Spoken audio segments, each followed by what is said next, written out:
अस्सलाम वालेकुम वरहमतुल्लाहि वबरकातुह। आज का उन्वान है मुझे रोना नहीं आता। इस तारीर की लिखने वाली हैं आमिना खुर्शीद।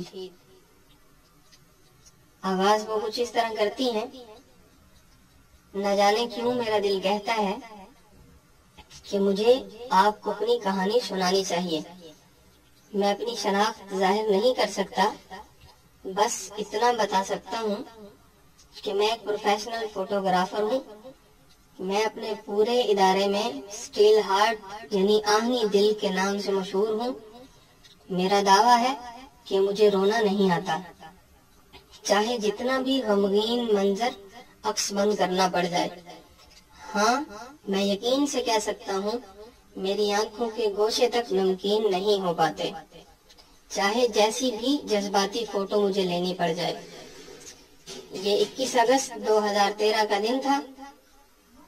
मैं शाम के शहर दमिश्क में अपनी ड्यूटी सर अंजाम दे रहा था। अचानक खबर आई कि दमिश्क के मुजाफाती इलाके अलगोता में केमिकल रॉकेट दाग दिए गए। अभी हम सोच ही रहे थे ये किस किस्म का हमला हो सकता है और इसके क्या नताइज बरामद होंगे कि हमें इदारे की जानिब से मुतासरा इलाके की जानिब रवाना होने का हुक्म दिया गया।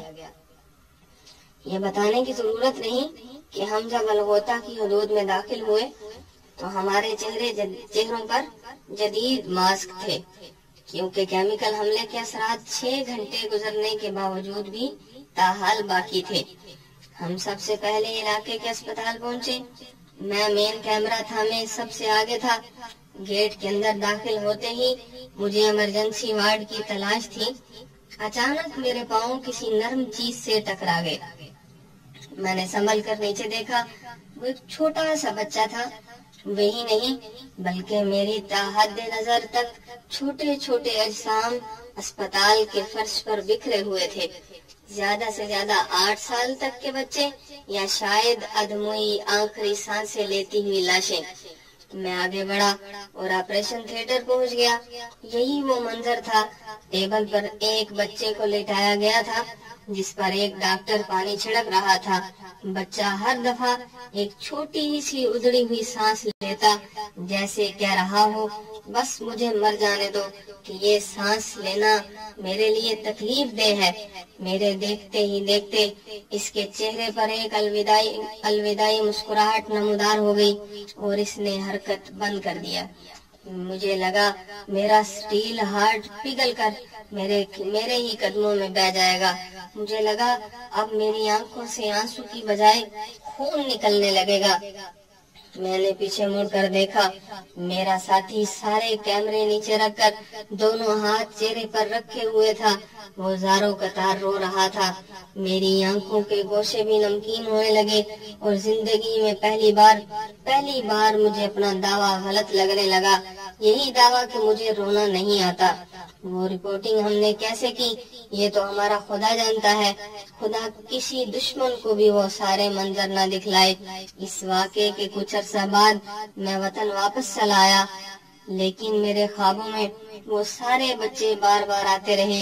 वो बच्चे जो आधी सांसें ले रहे थे, वो बच्चे जो अलविदाई मुस्कुराहट के बाद हरकत करना बंद कर देते थे। मैं जानता हूँ मुसलमान मुल्कों की आवाम बेहिस नहीं है। इनका दिल मजलूम मुसलमानों के साथ धड़कता है। अगर वो सुस्ती और हालात से चश्मपोशी तर्क कर दें और अपने दीन पर पूरे अमल करने वाले बन जाएं, तो इनकी काया यकसर पलट सकती है। अप्रैल 2016 में मुझे इदारे की तरफ से शाम के शहर हलब जाने का कहा गया। मैंने इनकार करने की कोशिश की, लेकिन न जाने क्यों नहीं कर सका। मैंने अपनी टीम तैयार की और हम हलब चले आए। अभी हमें कुछ ही देर हुई थी कि बमबारी शुरू हो गई। मैंने अपनी जान की परवाह न करते हुए बाहर निकलने की कोशिश की, लेकिन मेरे साथियों ने मुझे पकड़ लिया।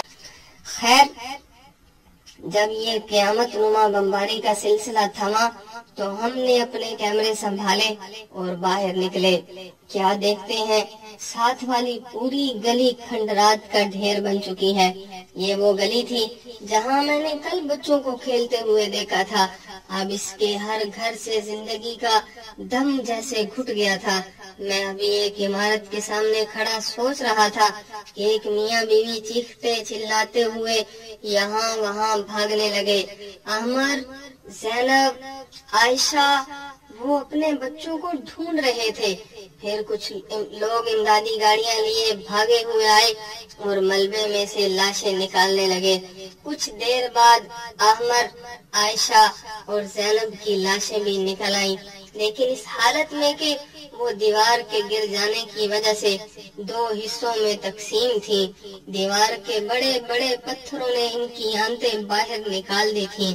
احمد نے، جس کی عمر لگ بھگ 8 سال تھی، اپنی چھوٹی بہنوں کو اپنے ساتھ لٹایا ہوا تھا. 5 سالہ عائشہ کے ہاتھ میں کہانیوں کی کتاب اب اس کے خون سے رنگین تھی. 1.5 سالہ زینب ہاتھ میں سرخ جھنجھنا پکڑے یوں مسکرا رہی تھی جیسے بس کھیلتے کھیلتے سو گئی ہو. ان کی ماں یہ سب دیکھ کر اپنا حجاب بھول گئی اور گلی کے اس سرے تک یکسر بھاگتی چلی گئی. باپ سکتے میں آ چکا تھا اور پتھرائی نظروں سے خون کی ان 3 لکیروں کو تک رہا تھا جو فرش پر دور تک بہتی چلی جا رہی تھی. میرا ساتھی کب سے اس انتظار میں تھا میں ان تینوں بچوں کی لاشوں کی تصویریں لے لوں، مگر زندگی میں دوسری بار مجھے لگا کہ میں غلط تھا. مجھے تو رونا آتا ہے، میں زاروں قطار آنسو بہا سکتا ہوں اور میرا دل پگھل کر بہہ جاتا ہے. یہ تھی آج کی کہانی جس کا عنوان تھا مجھے رونا نہیں آتا. ساتھ رہیے، ساتھ دیجیے. ہمارے چینل کو سبسکرائب کرنا ہرگز نہ بھولیے. یہ خاموش پیغام دوسروں تک پہنچانے میں آپ کا تعاون ہمیں درکار ہے.